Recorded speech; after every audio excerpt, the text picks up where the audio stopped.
Hey everybody, and welcome to Jim's Garage. Today I've got an exciting video for you. We're going to be replacing things like WhatsApp and Signal with our own self-hosted, end-to-end encrypted, decentralized chat server. And did I say chat server? Well, it does a hell of a lot more than that. Not only does it do chat and text, it can do video recording, conferencing, it can do collaboration, and a whole host more through a number of extensible plugins.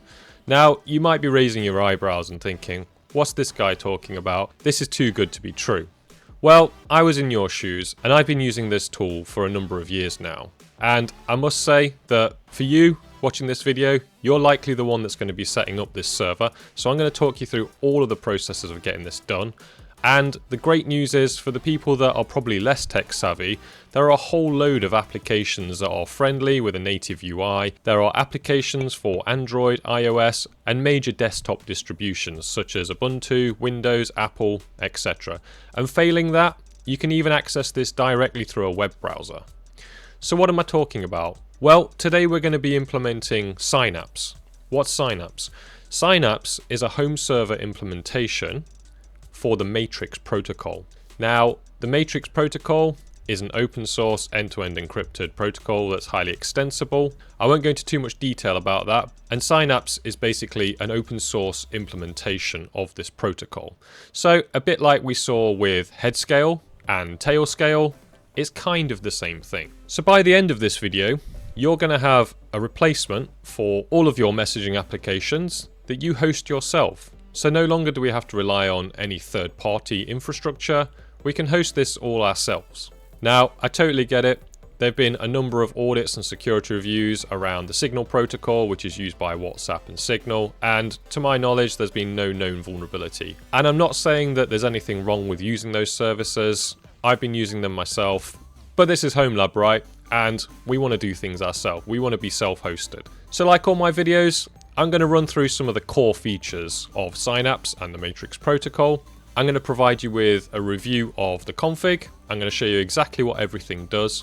We're then going to walk through the deployment steps, and then we're going to have a look at setting up Synapse once it's been deployed. And as a little extra, I'm going to set up my own Matrix server, and when you've got yours configured, you can connect to mine and you can drop a little message in there, just so I know you've done it. So jumping into our feature review, as I said, this is based upon Matrix.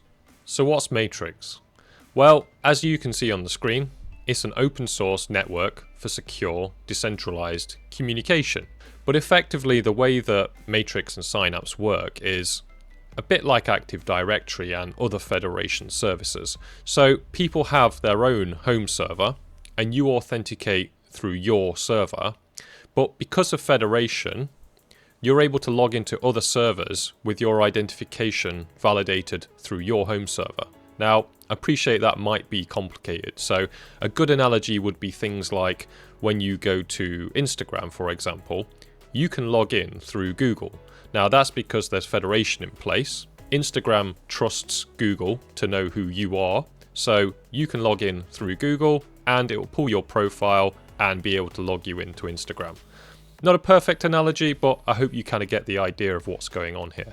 So when you spin up your server, and hopefully by the end of this video, you'll log into my server and send me a message, you will be authenticating with your server. I will trust your server has authenticated you, and then you'll be able to leave a message, and I know that you are you. That's kind of the gist. As I mentioned, this is built around communications and is set up to be a complete replacement for all of your chat, text, voice, whatever it is needs. It really is a slick communications protocol. Now, this is a protocol, so what does that mean? Well, think of this as the engine in the car. This is what's under the hood and makes you go forward. It's what drives the vehicle, but it's not sort of the fancy wrapper, the bodywork on top of it. So that's kind of where Synapse comes in and the clients that go on top of that. So before I get onto that, we'll just run through a few more of these features. And hopefully here you can start to see what this is going to look like. Now, the really cool thing about Matrix being a protocol is there are lots of wrappers or implementations that go on top of this. So I think there's something like 10 or 15 popular chat clients for this, and we'll have a look at those in a minute. But what does that mean? Well, it gives you the flexibility to basically customize your experience with Synapse and the Matrix protocol. So as you can see on screen, there is a video conference call that's going on, which looks pretty much exactly like any other of the big players. So things like Zoom or Teams or Google Chat. And that's exactly what you're going to be able to do with Matrix Synapse. So if we hop into the mission statement of Matrix, that marries up with pretty much everything I've already said. It's an open protocol for decentralized secure communications, and they believe that people should have full control of their own communication, should not be locked into centralized communication silos. This is kind of where we're trying to break away from the WhatsApp and Signal. Ability to converse securely in private is a basic human right, so as I mentioned, this is end-to-end encrypted, and it should be available to everyone, free and open, unencumbered, standard, and a global network. So basically, this is open to whoever you want it to be, and you would configure that like you would any other internet-facing application in your home lab. Now, if we head over to the clients, as I mentioned, we're going to be setting up a server which will implement the Matrix protocol, but to communicate with that server, you're going to need a client. So this will be pretty much what everybody on your server will use. So I'm thinking for all the mums and dads and the tech illiterate out there, WhatsApp works well, Signal works well, it's really convenient and easy to use, but as I said, the exact same thing can be said for Matrix Synapse. So if you look on the Matrix website, they've got a few featured clients here, and there are a whole host more. And you can have a look through here, choose which one you like, and the user experience will be slightly different, but the majority of the features under the hood will be exactly the same, and you'll get all the benefits of end-to-end encryption, decentralization, etc. This is very much just the presentation layer, how you're going to interact with the server. My favorite is Element, and I've been using that for a number of years now. It seems to be the most feature-rich, the most heavily supported, and it has probably the greatest number of applications for all of your distributions. So if you have a quick look at Element, you can see that it's supported on Windows, Mac, available in your browser, on Android, on iOS, and probably a few others. And if we quickly head over to their website, it's really simple to get up and running. Now, you can sign in here and you can join the matrix.org server, which is basically an open server that is hosted by Matrix themselves. But we can configure this by clicking edit, and we can log into our own home server. And as I said, this is all driven through the web browser, so you haven't even needed to download an application. Now, we're going to get onto this later, so I don't want to get ahead of ourselves. But it's really straightforward to get this up and running, and anyone who's able to use a computer basically can get onto your server with very little technical know-how. They're simply going to need to have a username and a password. And if they're using the mobile application for this, once you're logged in, you can use simple biometrics to log in. So it should behave like any of the messaging apps that you're used to. So now we've had a brief overview of the Matrix protocol and what they're trying to achieve. And we've looked at some of the clients, so you have a feel for what this is going to look like. Let's jump into what we're actually going to deploy now, and that's Synapse. So remember, this is the home server that uses the Matrix protocol, and we're going to use a client to connect to this home server by the end of this video. Now, Synapse don't have a nice fancy website like Matrix does or Element, but it's a very well supported project that's been around for a number of years and has integrations, implementations throughout the world. I know people that have been using this for many years now, including myself. So scrolling down, we can see that Synapse is an open source Matrix home server written and maintained by matrix.org. Great. And it's been around since 2014, with the first major release coming out in 2019. So as I said, basically 9 years worth of development have gone into this. And some of the people that are involved in this are leading academics, leading cryptologists, etc. So you can have some comfort and reassurance that this is a robust and secure solution. So to deploy this, it's really straightforward. And if you've been following my previous videos, we don't really have to change very much to our existing infrastructure. We're going to be using our existing traffic proxy, which should already be configured to expose SSL port 443 to the internet. And that's all we need to get Matrix Synapse up and running. Now, there is support for any of the major proxy providers, and you can find that documentation on the website.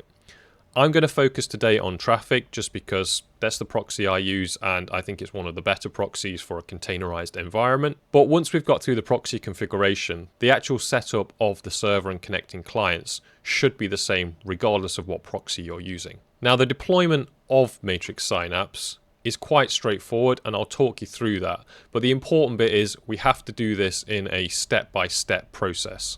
There are certain things that you need to do before you can do the next step. So go and grab a coffee. We're going to go through this now and hopefully we'll have you up and running with Matrix Synapse in about 5 minutes. So before we jump into the configuration review and deployment, I just want to go over the steps that we need to do first in order to get this working. Now, this chiefly revolves around creating a configuration file before we do the deployment. Now, we're going to have to mount this configuration file via a volume in our Docker Compose, but it's pretty straightforward. So let's get onto that now. Now, there's a couple of things that we need to do first. We need to run the command that's on the middle of the screen here, and we can pass it a few variables. By default, you only really need to tweak 2 of those, and that is your server name and whether or not you want to report stats. I'm going to assume no, you don't want to. I'm also going to tweak it slightly to add in our Ubuntu user, and that will be handy later on because we'll want to be able to edit our config file without having to change users all the time. More on that later. So if we start by logging into our Docker machine, we're going to run the command that was in the previous window to generate that configuration file. Now, I'm going to leave a copy of all of these steps and the commands that you need to run in my GitHub, so feel free to go and have a look at those and just tweak them to your setup. So the first command that we need to run is the following. Now, what does this do? We haven't done this before. So what this is going to do is pull the Synapse image and then run the command that we've specified, and this will generate the configuration file. Now, I recommend you go and read the documentation that I showed earlier, but effectively it's going to spit out a configuration file into the /var docker libs folder, and we're then going to want to copy that folder back into the directory where we're going to mount it in our Docker Compose file. Don't worry if that sounds complicated, it's pretty straightforward and I'll show you now. So the bit to take note of when we're generating this configuration file is to pass through the server name for your Synapse. So in my instance, it's matrix.jimsgarage.co.uk. Now you want to change this to something like matrix.yoursubdomain.tld. So go ahead and do that and decide whether or not you want to use stats and then simply hit return. When we hit return, it's going to go and pull that image and then it's going to run that command, and hopefully we should have a copy of the configuration file in the location it's specified in the instructions. The good news is that whilst it's pulling this image, we're going to use the same image again when we actually deploy it for real. So everything looks okay there. So let's jump into the location specified and just double check what's going on. Now, because we ran that command as root, we can't actually get to where this folder is because it's a privileged folder. So we need to escalate into root to be able to access, but we're going to copy that file back to our home directory and we're going to change the ownership of it so that we can edit it with our standard user that we log into our Docker host. In this case, it's my Ubuntu user. So to do that, I simply need to type sudo-i. Now you'll see in the bottom left-hand corner that I'm now root at Docker. So I should be able to go and access the location that's specified above. And by default, that location is the following. We want to do cd for change directory, and we want to paste /var /lib /docker /volumes /synapse data /_ data. And hopefully if we run that command, we should now be able to do an ls to list the files, and we should see the configuration file and a couple of keys. And there we go. We have my home server.yaml, which you'll find a copy of on my GitHub. Obviously, I want you to go through this process to generate your own. You can't just use mine. And we'll find the sign-in key and the config. So what we need to do now is copy these 3 files over to our home directory. And that's really straightforward. And so to do that, we're going to use the copy command. We're going to use the asterisk to specify we want to copy everything in this directory. And we're going to copy it to the location we're going to use in our Docker Compose volume mount. In this case, it's my home folder and /docker/synapse. So let's run this command and we can hop over to WinSCP to give us a nice GUI to validate that that's worked. So running that command, let's hop into WinSCP. So if I now refresh this, I'm in the home Ubuntu Docker Synapse location. And there you can see I have the 3 files that we just copied over. Now, the important part here is if we check the owners, we can see that that's root, which isn't going to allow us to edit it through the browser.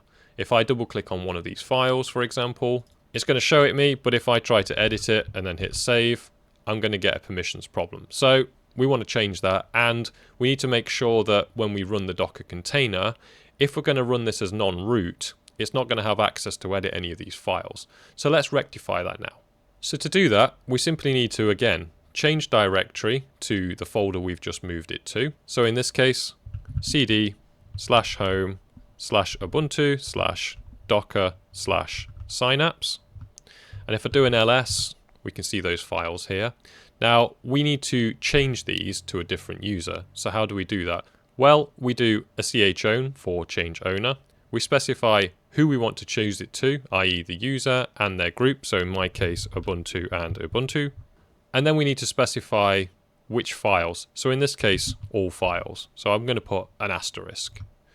Now that looks okay. Let's go and check. So if we head back to WinSCP and I hit the refresh button, now it's changed that owner to Ubuntu. So we should be able to open that with our Ubuntu user, which is how I have WinSCP logged in, i.e. a non-root user. And we're able to open and edit those files, which is great. And it's also going to be the user we set for Synapse so that we don't have to run this as a root.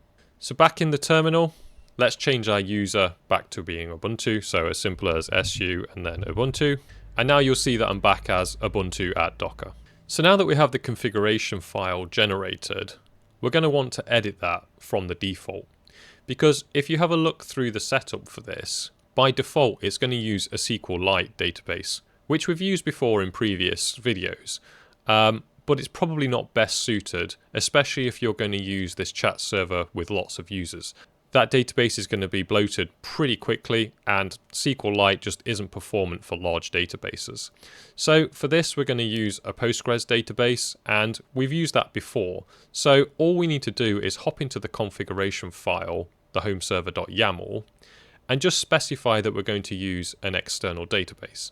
And once we've done that, I'll hop into the Docker Compose file, and I'll show you how we're going to deploy Synapse, and we're going to deploy the Postgres container, and you'll see how the two are linked.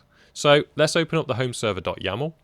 And now that that's opened, you can see that it's populated with some of the variables that we designated in the run command. So for example, you can see that matrix.jimsgarage.co.uk was picked up, which is what I specified, and it's created the signing keys which are associated with that server. So that's all good. So the bit I was talking about is here, the database. This is the part that we need to change. So I'm going to change this from a SQLite to a Postgres. So I'll copy the code in from the website and then we'll tweak it to our config. So let's do that now. Now thankfully this is really straightforward. It's a simple copy paste and we just need to tweak it for our setup. So overwrite this with the code in my GitHub, and you can see that here we've specified that we're using psycho copy 2G, and we need to pass it some arguments. Now these should be pretty straightforward. It's going to need a user and a password to access the database. We need to specify which database within the database container we want to access, and we need to specify where the database is located, i.e. its IP address. Thankfully with Docker, this will be straightforward. You can use a nice friendly name. So let's save that. And now we're going to head into the Docker Compose file, because some of the variables we need to populate in this file are in the Docker Compose file. Now, you can copy what I've got in there for the large part, but you may wish to tweak this to run on different URLs, different ports. Depending on what you've already got running, you may have conflicts, etc. So if you head over to my GitHub, I've got the Docker Compose file there. So let's take a look. Now, as I mentioned, this is going to be a multi-container deployment, but it's only 2 containers. It's the Synapse container and the Postgres container. So let's have a look at the Synapse one first. Now, if you've been following some of my previous videos, there's not a great deal different here. We've specified the image, the latest image. We've set the configuration file to this path. Now, this is the path inside the container, so don't go changing this to /home/ubuntu/docker, etc. This is where the file gets mounted inside that container. The bit that you'll be thinking of is possibly down here in the volumes. So you can see here that where we've got /data home server YAML, that is where we've just copied that home Ubuntu Docker Synapse. That's where we copied our homeserver.yaml file to. So when we run this container, our homeserver.yaml file is going to end up in that /data folder, which is exactly where it expects it. I've also changed here in the environment variables for this container to run as user 1000, which by default will be your home user, i.e. non-root. So that's why we changed the ownership of all of those files previously. The next part is we're going to specify a depends on. So this means this container will only run if the database is running. Now, obviously that's a good idea, because if we don't have the database, all of our messages, all of our users, all the secret keys, etc., they won't be available. So we want to check before this spins up that the database is ready and accessible. The next part is, this is the first time in our series we're going to have a dual network set up. So what does this mean? Well, we specified the proxy, which is the network that our traffic reverse proxy is running on. So as we're going to be accessing this through the proxy with SSL and all of that good stuff, it needs to be on the proxy network. But the database doesn't need to be on the proxy network, so we've created a new one just called Synapse. And you'll see that when we go through the database container in a moment, we only need to specify Synapse. So that means that no other containers within Docker can access the database. It's only containers on that Synapse network, which in this instance is just the Synapse server. Now, if you're not using a proxy for this, you can expose it directly to the web, and there's instructions for how to generate TLS certificates. But I'm not going to do that because we've gone through the process of setting up a proper reverse proxy with SSL certificates. So we're going to use the standard approach of specifying the traffic labels, and you'll just need to tweak these to your domains. Now, the important bit is it runs on port 8008 by default, which is actually the HTTP port, but we don't need to worry about that because our reverse proxy is going to be doing all of the SSL termination for us. So now that we've gone through that, everything looks okay. The next bit is to go through the Synapse database. Now, this one again isn't too complicated. There's nothing too different here from anything we've done previously. However, there is a command that we need to make sure, and I'll talk you through that in a moment. So for this, we're simply downloading Postgres version 15. We've specified the Postgres user, so Synapse user. Now, if you'll cast your mind back a couple of minutes, we were in the config file for the homeserver.yaml, and it had things like Postgres user, password, database. So these are what we need to copy now into your homeserver.yaml. Do make sure that you change the password. Don't use the one that I've got. Do use something unique, and you can just generate a random string, mash the keyboard, or if you saw my Vault Warden video, you can use the generator in there to generate you a long complex password. The final part here is the database init, so initiation arguments, and we're going to say that it's encoded in UTF-8, and there's a couple of other commands here that need to be run. Lastly, we've got the volume. So this is where Postgres is going to store all of its data on our Docker host. And we're going to expose this on port 5432, change this to something that doesn't conflict with your environment if you need to, and we're going to stick it on the Synapse network so that Synapse can access this via the friendly name of synapse-db. So now that we've gone through the Docker Compose file, let's hop back into that server.yaml file and make the necessary adjustments. So heading back into the homeserver.yaml file, let's copy and paste over some of those values. So the first one we need to change is the user. And if we look down here in the Docker Compose file, we'll see that it's just synapse_user. So let's enter that. Next, we're going to do the password. So in this instance, it's this password here. We're going to copy and paste that into the password section. The database, I've just called mine Synapse. So again, we put the name Synapse. And the host, if you cast your mind back to recent videos, we can just put in synapse-db. And Docker has its own internal DNS, so it knows exactly the address that this container is running on. So once you've done that, you should have a config file that looks like this. So go and hit save, and the exciting news is we're now ready to hit the deployment. So jumping back into our terminal, let's navigate to where we have our Docker Compose file stored. Once we've navigated there, we're ready to spin up these containers. So it's the same as always, sudo docker compose up-d. And because we already have the image downloaded from when we generated our config file, this should spin up straight away, apart from downloading the database image. So now that's completed, let's go and check the logs just to make sure that everything's up and running. I'm going to hop into Portainer for this, just to make life easier. So now that I'm in Portainer, we can see that we've got Synapse running and the database. So let's check through the logs that the database is up and running. Here we can see that the database system is ready to accept connections. That all looks good. And if we hop into the Synapse container, hopefully we should see a similar story. Yep, this is great. It's connected to the database. It's doing a load of read and writes. Everything looks right. So now we should be able to go and execute the URL to access our Matrix installation.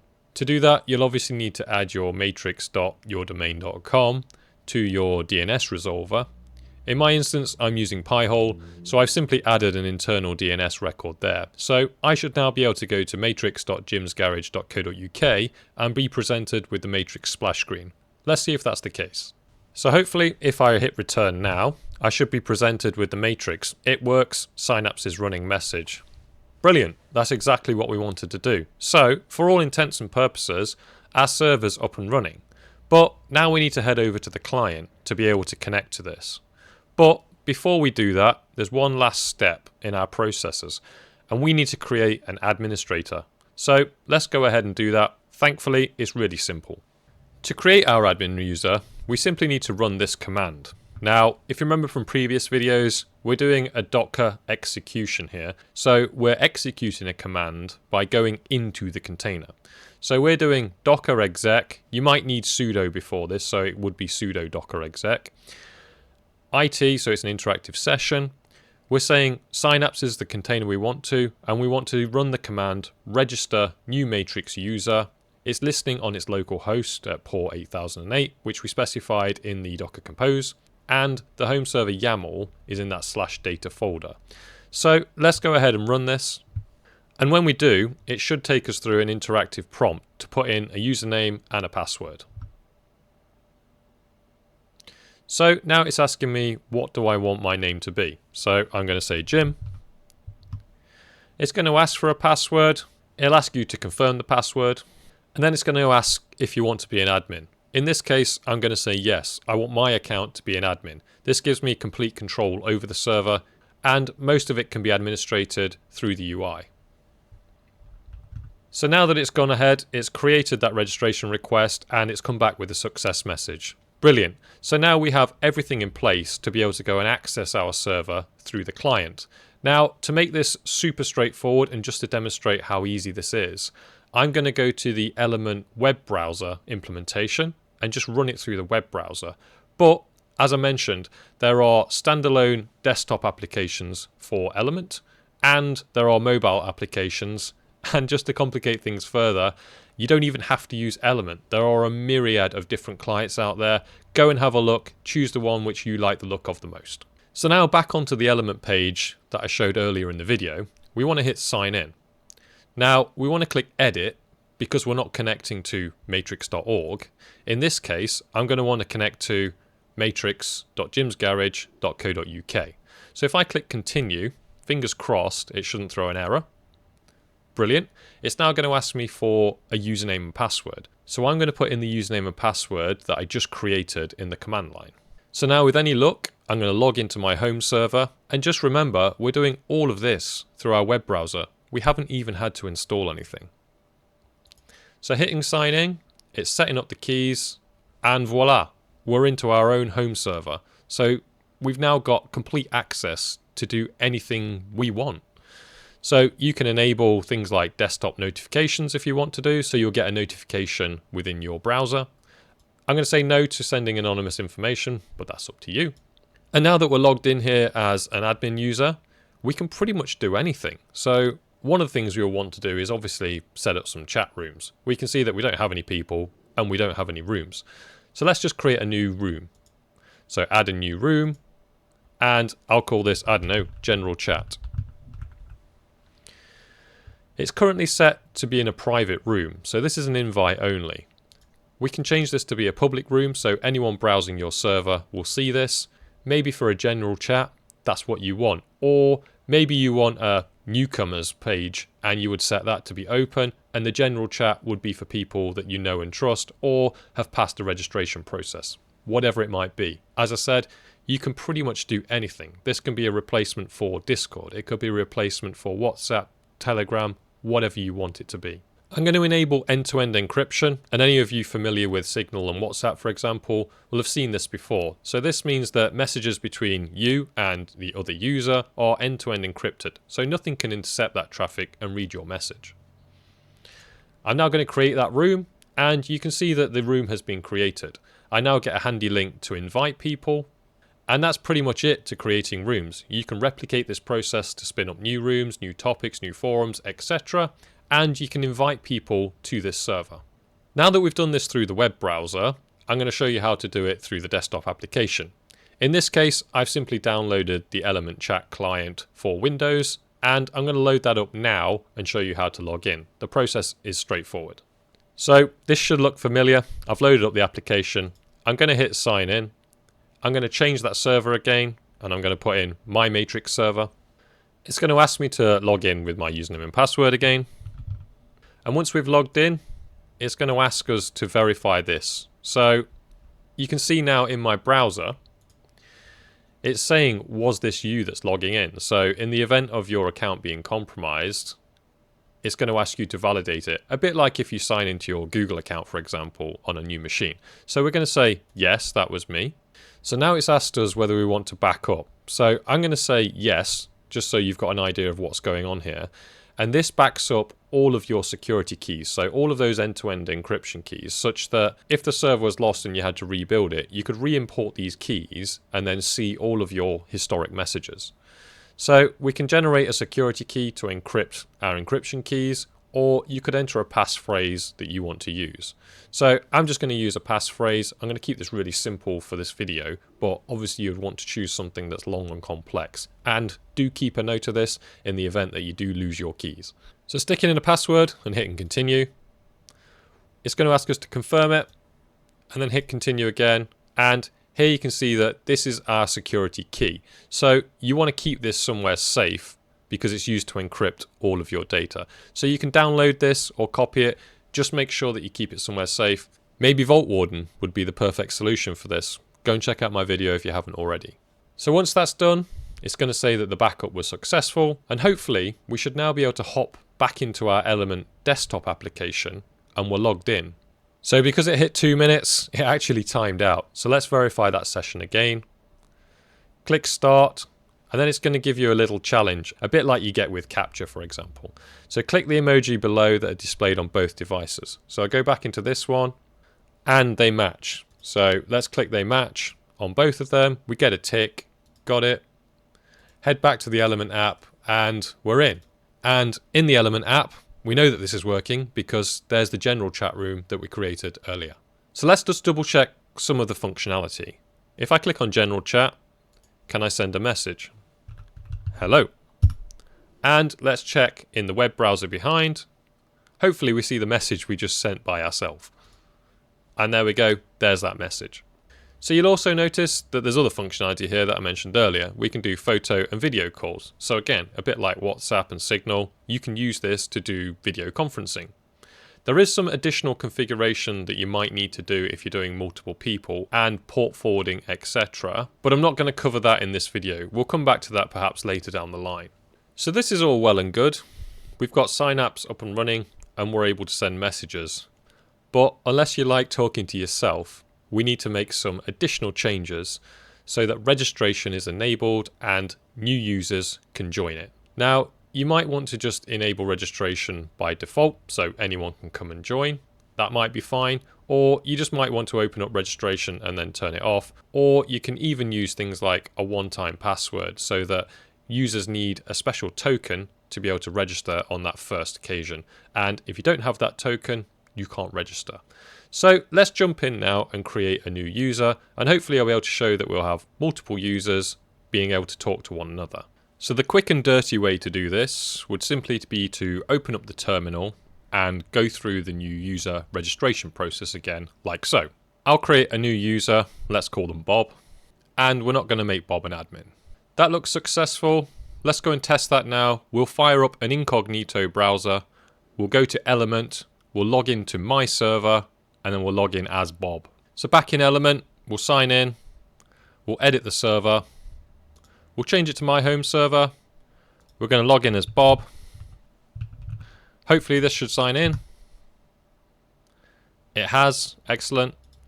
So now we should be able to send a message to Jim. So how do we do that? Well, we click on send a direct message. We're going to say @Jim: matrix.jimsgarage.co.uk. And that should be a little hint as to how you can communicate from your home server to other home servers. And we'll come on to that in a little bit later. So click on this, it's a suggestion. Here's Jim, we'll go OK. And I can send my first message to Jim. So let's say test. Now it's created a room with Jim and it's invited me in. If I go now to my Element server and I'm logged in here as Jim, we can see that Bob has sent us a message. So let's have a look. Firstly, it's going to say, do you actually want to start chatting to Bob? It could be a spammer, for example. So we're going to say start chatting. And there's the test message that we sent. Great, everything seems to be working. And now that we have two people configured, we can do things like phone calls or voice calls. So simply click the voice call. You might be able to hear that in the background. It's ringing through my headphones. It's calling Bob to Jim, so we could have a conversation. And similarly, you could do a voice conversation if you wanted to. And this setup might work if you're only interested in having a local implementation where you manually configured all users. But I suspect that people external, they're not going to be happy with this solution. A, they don't want you to have their password. And B, this is an administrative nightmare where you're the bottleneck in this process. So what do we do? Well, I mentioned it earlier. Thankfully, you can set up registration for Matrix. So heading over to the Synapse documentation, there's some handy tips here for how to get this up and running. So the first thing we need to do is go back into our homeserver.yaml and simply add a few lines in the registration section. It really is simple. So first thing we need to do is to enable registration. That just says, yep, registration's on. Because if I now go to Element and create an account on my home server, it would say that registration is disabled. So if I change my server to mine, I click continue, and then I try to create a new account, registration has been disabled. So let's hop back to the documentation and let's rectify this. So once we've enabled registration by setting the enable registration flag to true, we've got a few options. Now, you can enable registration without verification, but as the note says, that pretty much leaves you wide open to bots and spam. We don't want to do that. So the other options are require 3 pieces of ID, or disable MSDIN registration, or use something like a Captcha. And you could even do a token here. So the way that I'm going to do this is I'm going to do a Captcha. I think that's a decent trade-off between security and user experience. So let's go and configure registration with a Captcha, and we'll also need to set up email because we want users to be able to receive their password in an email, reset their password via email, and have the ability to receive notifications via email when they have a new message waiting for them. So to implement Captcha, we're going to use Google's reCAPTCHA, and that requires an API key. So we need to head to google.com/reCAPTCHA/admin and create. We need to specify the public base URL, which in our case is the server name. Then we need to get the key and the secret. We need to enable registration as true for Captcha, and then we should be good to go. Then we can redeploy our Synapse server, and hopefully everything should be up and running. Let's go ahead and create the reCAPTCHA key now. So heading over to the Google API, I've filled in my details, I've given it the label, which is my server name. I've specified that I want version 3 of reCAPTCHA, and I've added it to the domain for my Matrix server. So hopefully we click submit, and then we're presented with our API keys. So we need to keep a copy of these because we're going to put them into our config file.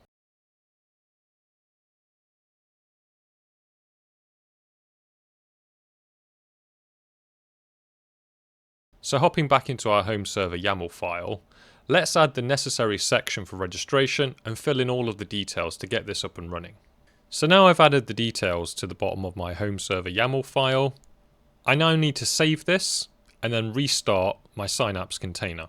So if I restart my Synapse container, this should now pick up the new changes and hopefully registration should be enabled. Let's go and test that in the browser. So heading back over to Element, let's sign in. Let's specify my server.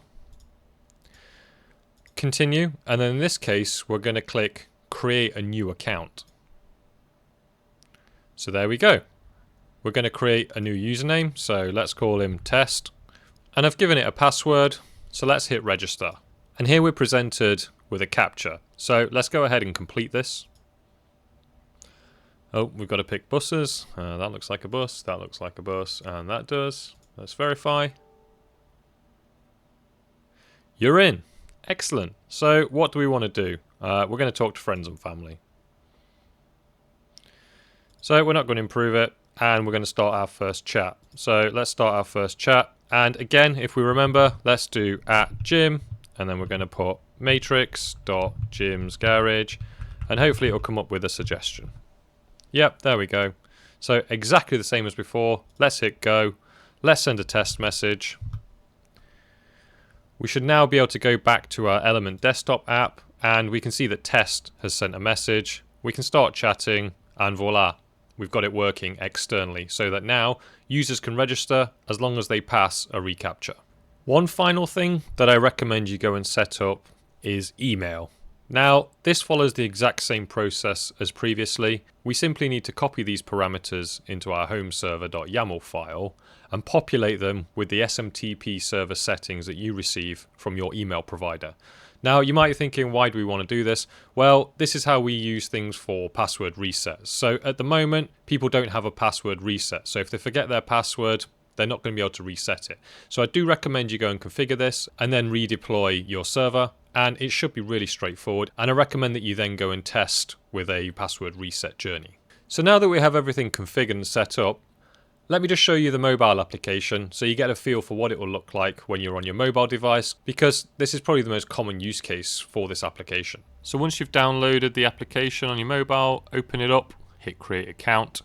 I've selected friends and family here. I don't think it matters too much, but we're going to hit the edit on the server. And we're going to change matrix.org to matrix.yourdomain.tld. Once you've got that, hit next. You're then going to need your username and password. And if you've already configured email, you're going to have to specify an email address in here. Once you've entered those details, just hit next. It's going to present the Captcha that we set up. Complete that. And then you should be in. Then you just need to configure a name and hit next. And once you've entered that, you should be good to go. So now we should be able to start a new chat, and this application should look and behave exactly like the desktop or the web-based client. So here you can see that I'm sending a message to @Jim, matrix.jimsgarage.co.uk. This is the same user we were using previously, and it's come up and shown that it's a known user. So if we hit that person, we should be able to create a chat with them, and it should look and behave exactly like the other application previously. So let's jump back in now. We sent that message and just validate that it was sent correctly. And now that we've created a user on a mobile and we sent a test message, we can see that we've received it here and a simple hello Jim message. So there we go. We've got all of the configuration steps set for kind of basic use of Synapse. And I say basic, this already has external facing, end-to-end encryption, decentralization, voice and chat, and a whole host more if you want to add it. I thoroughly recommend that you go and read through all of the documentation, check out all of the features, and then enable what you want to have. One final thing that you might want to add to this to make it more feature-rich is the highlighted section that I've put in the config file in my GitHub. Now, the first part here is to enable 3 pieces of ID changes, so this allows people to change their email address. The next part is to allow people to be able to search all users in the directory, so when you're wanting to start a new chat, it should list all of the people that are available to do so. The next bit is around federation, and that's important. So we want people who are federated, i.e. other home servers, to be able to view our public rooms. Just remember, this is public rooms, not private rooms, so if you set a room to private, it will remain private. And the final part is the important bit which enables federation, and as I mentioned earlier, federation is the part whereby you can log into your home server but access other home servers. So not the best analogy, but a little bit like you will have an account on Discord and you can access multiple servers. This is sort of the same. You can log into your server, it will validate your identity, other home servers will trust that you've been authenticated through your home server and that your identity is accurate, and this will enable you then to log into their home server. So what this command is doing more specifically is enabling federation on port 443. So we already have that exposed through the proxy. We don't need to open up, and you might see port 8448 mentioned. This command is going to overrule that and actually specify that federation is available on port 443. So that's great. And once you've got this set up, you can go and validate it through the handy federation tester, and I'll show you that quickly now. So if you head over to the Matrix Federation tester and enter your server name and hit go, hopefully you should get a number of green ticks to show that it's been set up correctly. And here you can see that I've got 4 checks and they all came back as success. So I have federation successfully enabled on my home server. And as I showed, it really is as simple as adding it to your configuration file and then just restarting your container. So thanks for staying with me. I know that was a long one and there's quite a lot to get through, but hopefully it's been worth it because Synapse is an awesome application that I use on a daily basis to have conversations with my friends and family. Now you're able to do exactly the same and join the decentralized Matrix network. So if you like this video, it took me a long time to create, please subscribe, like, and drop me a comment. And if you want to, why don't you jump onto my Matrix server and say hello. Take care, and I'll see you on the next one.